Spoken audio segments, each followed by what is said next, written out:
You're listening to the Magnetic Boss podcast, where badass entrepreneurs come together to share authentic conversations. We're ditching the cookie-cutter approach to building a business and valuing collaboration over competition. I'm your host, Calandra Martin, boy mom, coffee-obsessed coach, speaker, and leader. I help women radiate their brilliance in the online space and create magnetic brands. We are here to have fun, do work we love, and enjoy the ride. Now let's dive in.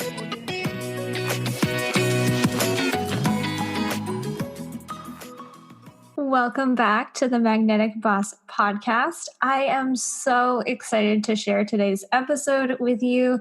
This is a sound clip from an interview that I did with Ashleigh Frater over on Instagram.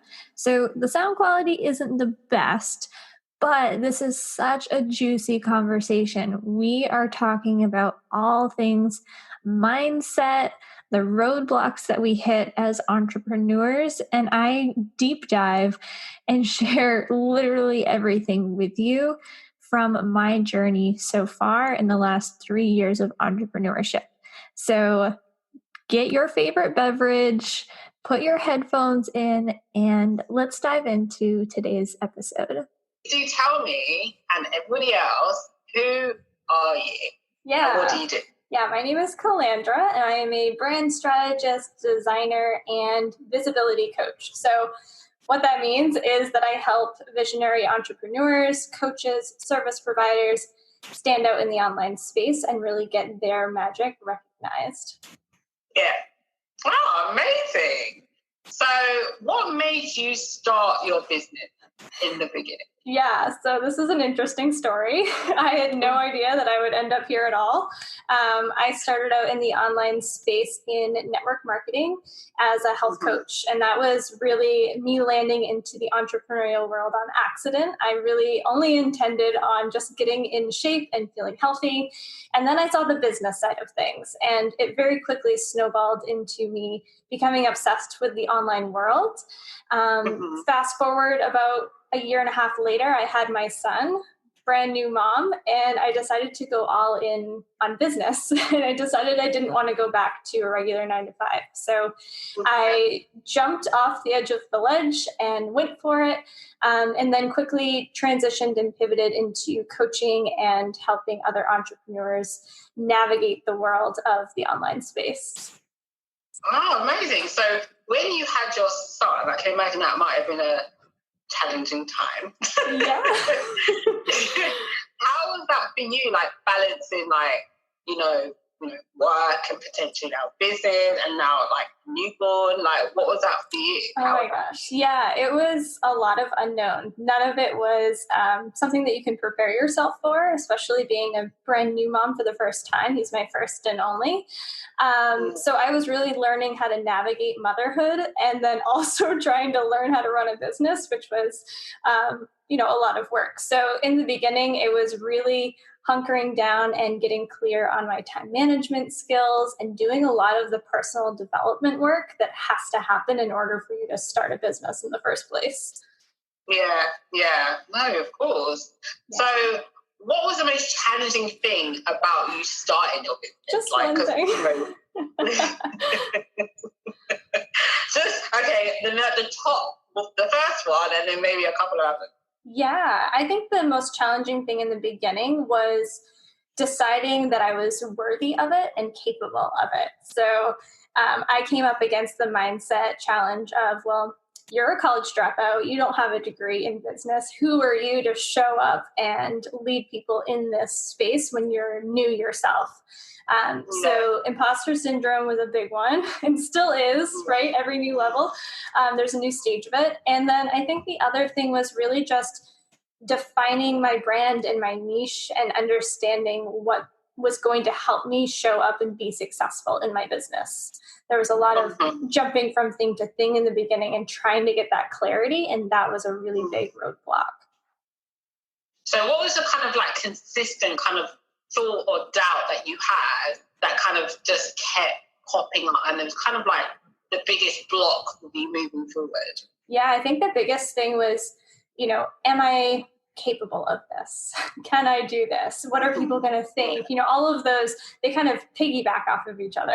You worry about what people are going to think. You're worried about what your family's going to say or your friends.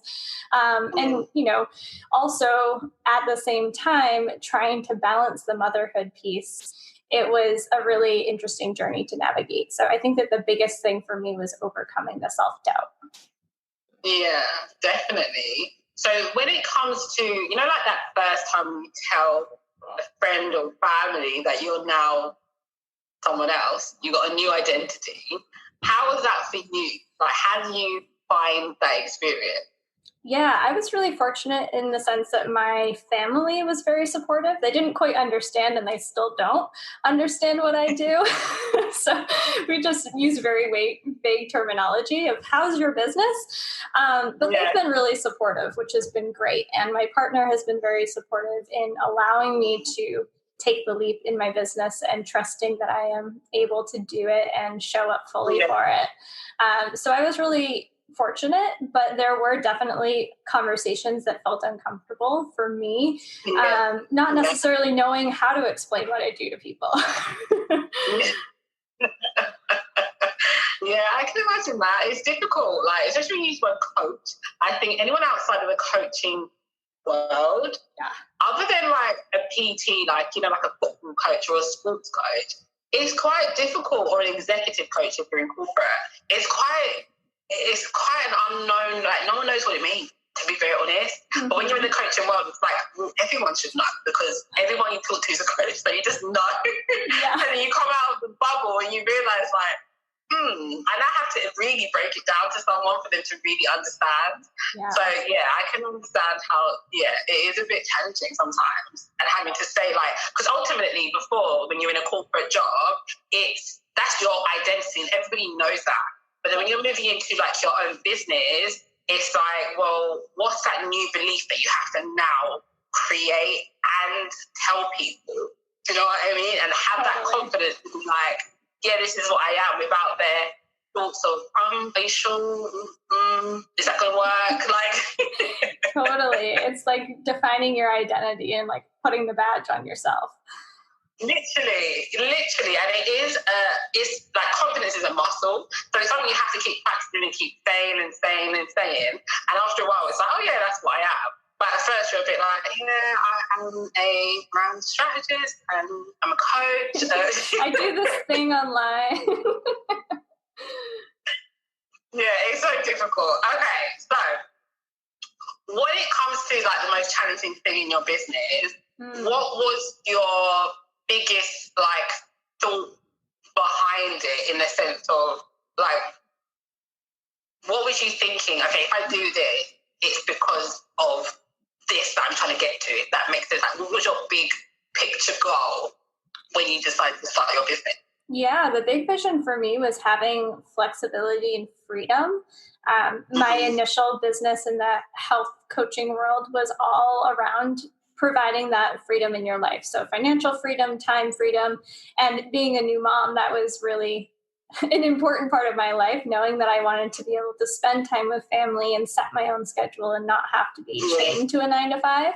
And also just knowing that the 9-to-5 world didn't work for me. I jumped around a lot from job to job previously. And I knew that in the long term, I wanted to have almost a sense of control over my future. And to be able to have that creativity and play and everything about entrepreneurship, hits the mark on that. So it's got a lot of benefits. Like, it really does. But once you're reading in it and you are going, it's got good momentum. It's got a lot of benefits, definitely. It's very attractive. It's a very attractive kind of path to go down, but it's not easy at all. No. It's not for the faint-hearted. That's what they say. Definitely. So when it comes to like your, what was the biggest pivot for you that you come up with, that, you realize that you need to fully now commit to this decision? Yeah, for me, And as a brand strategist, it's funny to see it come full circle for me, because in the beginning, I was in network marketing. So that was the face of my business, was the company. And the more that I started to understand the power of personal branding and open myself up to being able to create anything that I wanted, any persona and identity, and I dug in and did the inner work around that, it was really fun and easy. And that was kind of the pivot and transition that I made from being a network marketer talking about products to being a service-based provider who solves a problem that's not necessarily as tangible. Yeah. So having those two differences, because obviously you've done product and now you're kind of doing service. Yeah. When it comes to like marketing and now you're doing personal branding, like what is the biggest difference that you found between both, like marketing-wise? In hindsight, I think that my understanding of marketing wasn't very clear when I was in network marketing. So when I look at it now, I think that there's not that much of a difference. At the end of the day, you are your brand, you are your business. But 3 years ago, I had no idea that that was what was going to move the needle forward in my business. So I followed a lot of the models that I was taught. I really led with the product instead of myself and what made me unique. And when I switched that and really leaned into personal branding, then it became easier. So at the end of the day, it's really being able to market what makes you different and what service or product you're sharing that is going to make an impact in somebody's life. Oh, yeah. I think personal branding is a tricky one because it's like all about you, but then you are the ultimate product stroke thing. You're selling yourself. Like, you know what I mean? You're building a brand around yourself, which is difficult, like especially like when it comes to visibility, the confidence to be out and, you know, sharing your life potentially or parts of your life or also just you yourself. Like it's really challenging. Like, how do you help your client with like that particular kind of like a limit that they probably have? Yeah, I think the biggest thing that I see in the personal branding space is confidence. A lot of my clients come to me and wonder how they can become confident. And you hit the nail on the head and said it before, confidence is a muscle. It's something that we practice at doing. And when we have that clarity on our vision and the impact that we're creating, when we have clarity on the service or product that we're providing, we can bridge the gap with storytelling, with sharing our own experiences or sharing parts of our personal lives. Because ultimately in marketing and business, the key is to be building relationships and connections with people. So when you show up as a person, a human, then it makes the business building so much easier. Yeah, definitely. It is the impact. It is putting into the human, like building the human connection. That's what I'm trying to say. Yeah, and the confidence piece was something that I had to work towards in the very beginning because I was so insecure and so uncertain on what my identity was or my place was in the online space. And it's funny, I shared a flashback from 4 years ago when I first started doing live video. And to see the growth from then and how I show up and speak on video, it's night and day. But that didn't happen overnight. That happened over years of practice and doing and taking the action. So confidence is really bred from action. Yeah, and born to be you says confidence is a muscle. It's definitely true. We need a shirt that says that. Consistently. Okay, so based on your journey so far, what do you feel like is the most surprising thing that you have learned about yourself or, you know, your business or just the industry? What has surprised you?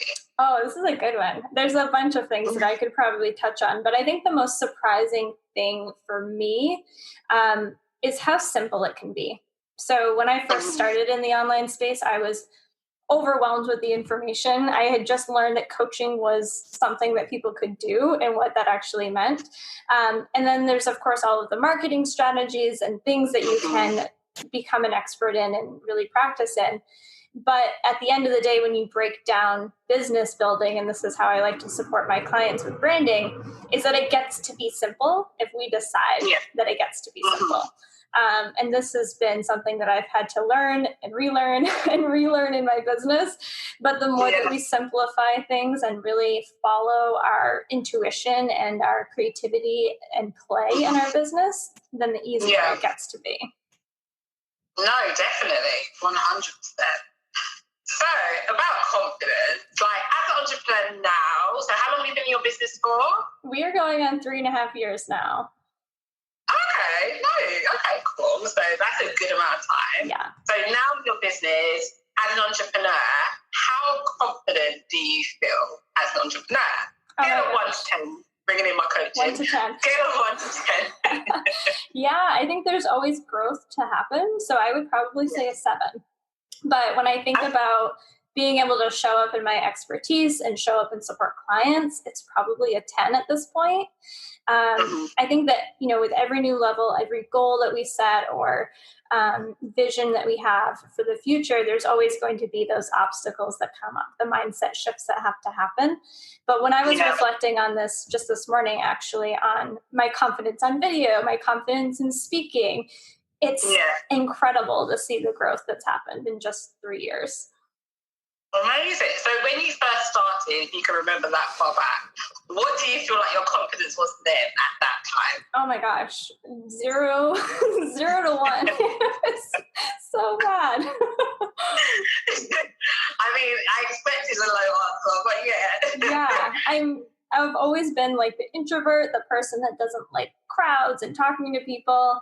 I was very intimidated by getting on live video in the very beginning of my business. Speaking in public, big no. So it's really interesting to see that growth. Definitely. So it's like proper growth. And it's so quick as well. Probably a lot quicker than you would ever have thought in 3.5 years. So what do you think majorly impacted your confidence going from 0 to about a 7 to 10? Yeah, I think the most important thing to note is the evolution from 0, first year of my business to the second and a half year. Because I had changed my niche so much, I went from wellness coaching to coaching for moms because I was one, and still am one. And then I really leaned into teaching marketing and branding. And that was kind of the pivotal point where my confidence was rising really exponentially because I was teaching and embodying what I had learned for the last 2 years. And it felt really easy to show up in that. So it was almost a matter of finding that sweet spot for my niche and for my business. No, definitely. So on the subject of niching, because I think that's a huge subject. Everybody's going niching. I talk about it all the time. All my clients, niche. Yeah. So it causes the most stress amongst entrepreneurs ever. How did you find, because obviously it sounds like you went from different niches to niches. How did you find, especially with the mindset side of things, because when you look at marketing and any marketing expert will say, you need to have a niche, it's almost like a pressure. You cannot start your business and have clients until you have a niche. So how did you feel kind of moving through the different niches and each time you kind of pivoted? Yeah, it was interesting. And when I look back on it, I realized that I had resisted niching for a really long time. I didn't want to be tied down to something. That was the whole point of entrepreneurship, is that I didn't want to be stuck doing one thing. And so when I heard the idea of niching, I was like, no, I think I'm going to talk to everybody.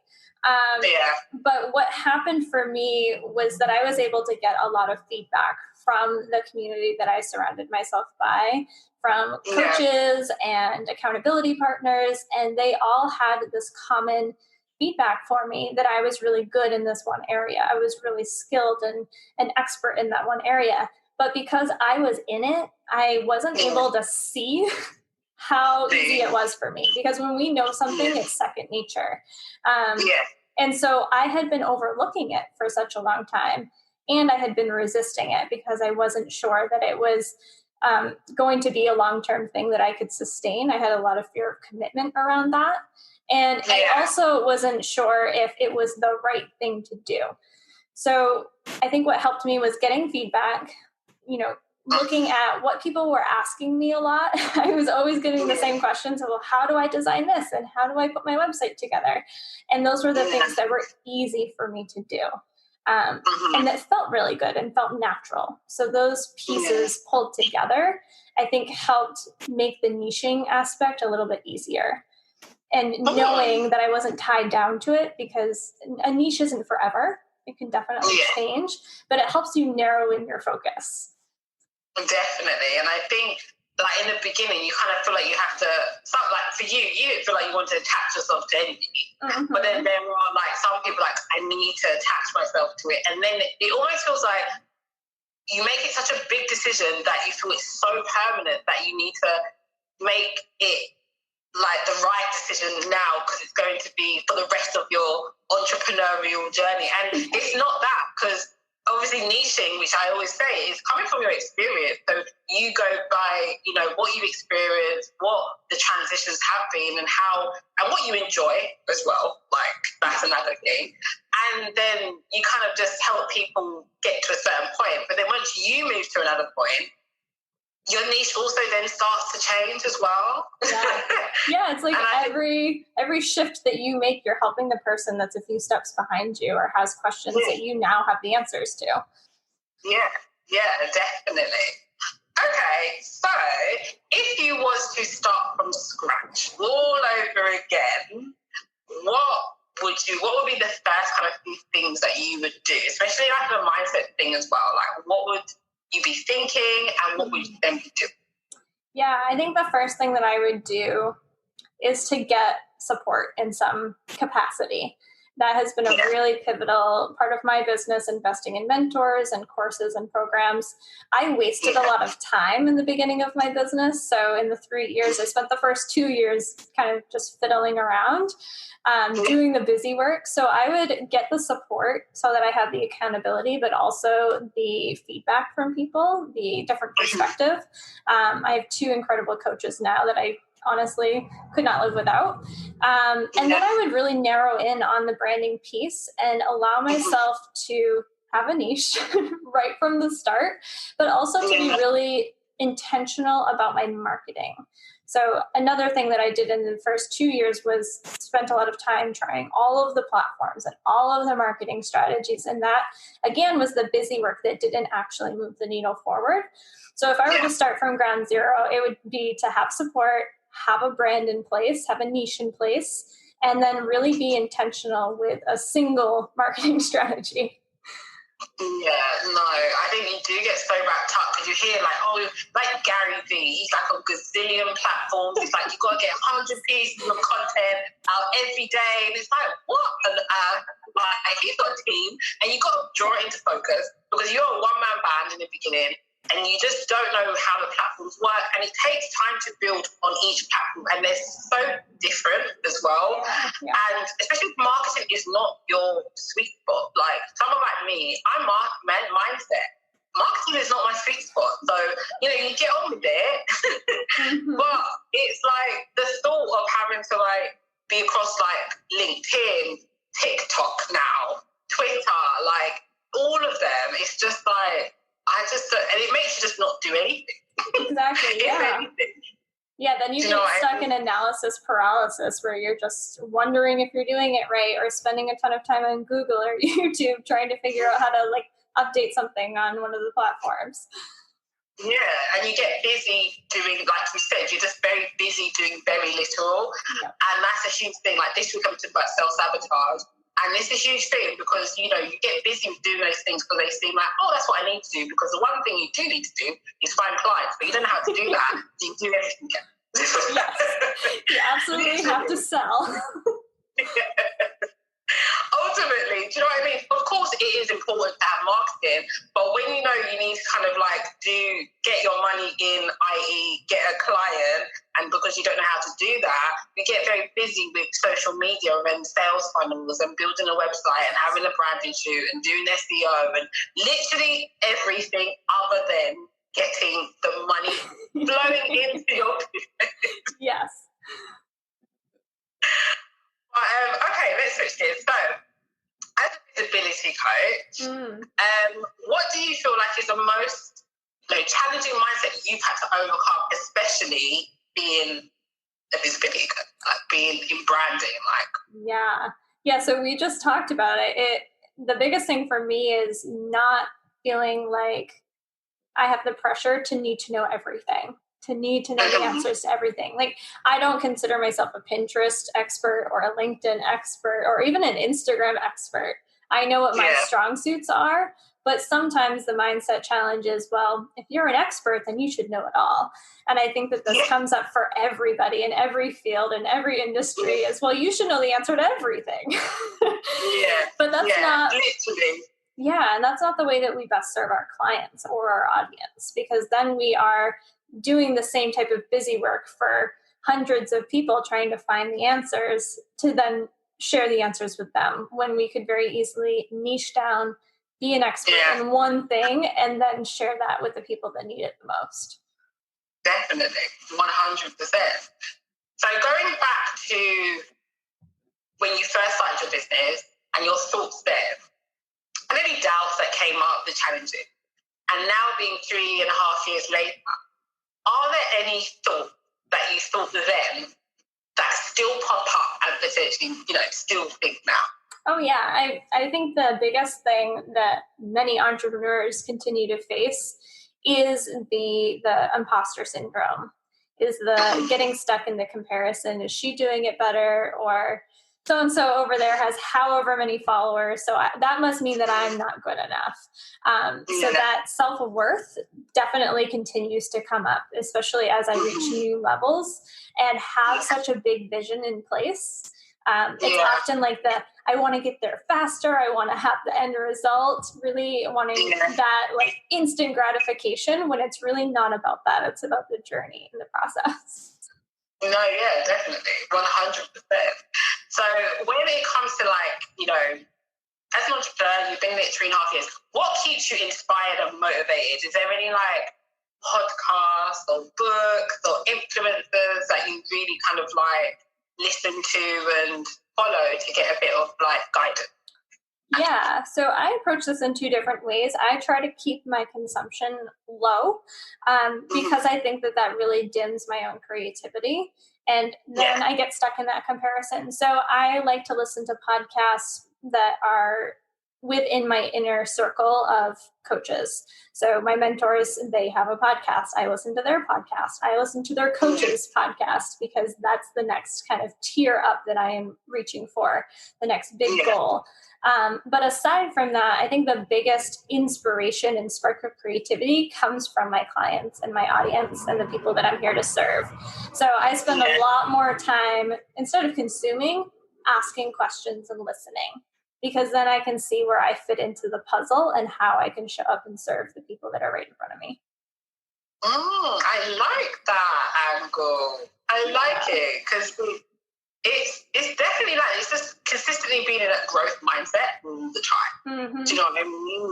And up-leveling yourself, trying to grow yourself, but within a protected way, because if you come outside of that, additional consumption can make you, like you said, it dims your creativity, and you need to basically be operating at your highest level all the time. Yeah. So it also helps me avoid the shiny object syndrome that I definitely fall into very easily. If I'm following somebody else's podcast and they're doing a live webinar or a summit, then I think, oh, I should do that too.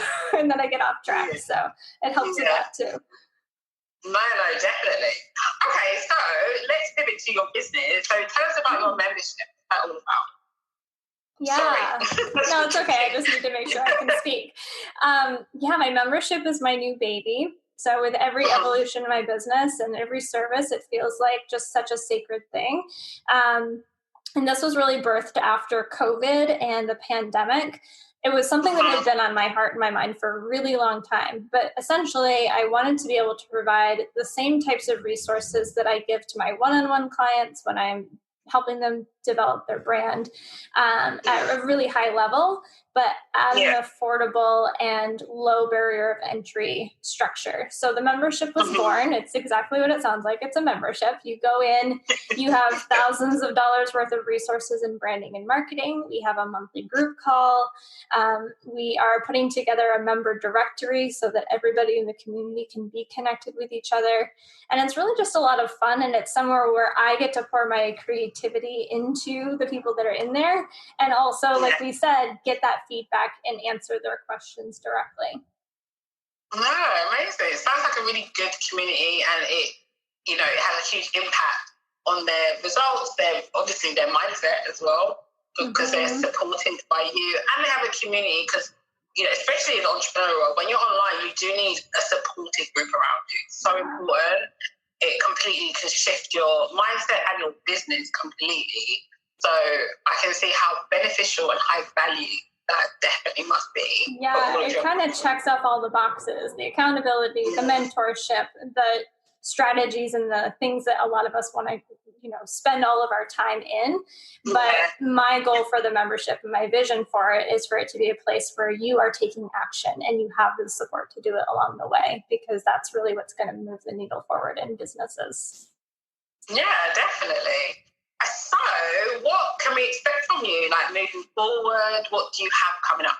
Yeah, so we are in a launch season for the membership. I have a hefty goal to add a bunch of members in there. We also just opened up scholarship spots for the membership for Black, Indigenous, people of color, and minorities. So that is kind of my passion project right now. And then I'm continuously working one-on-one with clients. So I just released a new package for web design, which is a website in a week. So I have one spot a month for clients to come in and get their website done in a week, because I really firmly believe that the faster we're taking action, the faster we see growth. And I work really fast. So those are the two big things in my business right now. No, amazing. I love that. A website in a week. In my head. How can you say no to that? Oh my gosh, that is super speed. I remember the last website I did when I had like a wedding business before. It took me 6 months to do this website. Yeah, well, that's a mindset thing, right? It's when we have, we set a time frame, or we don't set a time frame for something to get done. We'll take that amount of time. But if you give yourself a deadline, then it will get done in that amount of time. No, 100%. Absolutely. I'll be coming to you when it's time for my website. That's for sure. Get it done in 1 week. Yeah, of course. Let's do it. Never heard of that before, but I'm all for it. I really am. Okay. So as we kind of just wrap it up, I kind of have this little game that I like to, it's my first time, so I'm going to try it out. Let's try it. So it's called Instant Thought. So basically it's a name association game. That's just what it is. So I'll say a word and you just kind of back with the first word that comes up that you associate with this particular word. Okay. So we have door. Door. Walk through it. Money. Abundance. Branding. Opportunity. And coach. Support. I like those. So, as we just quickly round it up, what tips would you have to give to anyone wanting to increase their confidence with visibility and growing an audience online? Yeah, I think start where you're at is my number one tip. I think a lot of times we want to do it all. Start with what you know, start with where you're at. If you are already active on Instagram, show up on Instagram. If you're already active on Facebook, show up on Facebook. And really just be yourself. Allow yourself to show up authentically without filtering yourself or trying to fit into a box. I really encourage entrepreneurs to ditch the cookie cutter and really open yourself up to what feels good to you. And you'll see through doing those two things that your brand will naturally evolve and people will be drawn to you, because that magnetism is created when you are in your zone. Yeah, no, definitely. I love it. Thank you so much for joining me on my first little chat session. I can achieve. It's been amazing having you, but I've got my eyes watering, so it's like I'm crying. I'm overjoyed by our conversation. My eyes watering. But thank you so much. I will, send me all your links and stuff like that, links to your membership, and put it in the post that I'll put up. And yeah, I hope to see you soon again. But thank you so much for joining me. It's been amazing having you. Thank you so much for having me. This is so fun. Amazing. Okay, so guys, thank you so much for joining us. And we'll be back in 2 weeks where I'll come with another guest. So thanks so much. Take care. Have a good evening. And I'll see you soon. Bye, guys. Bye. Bye.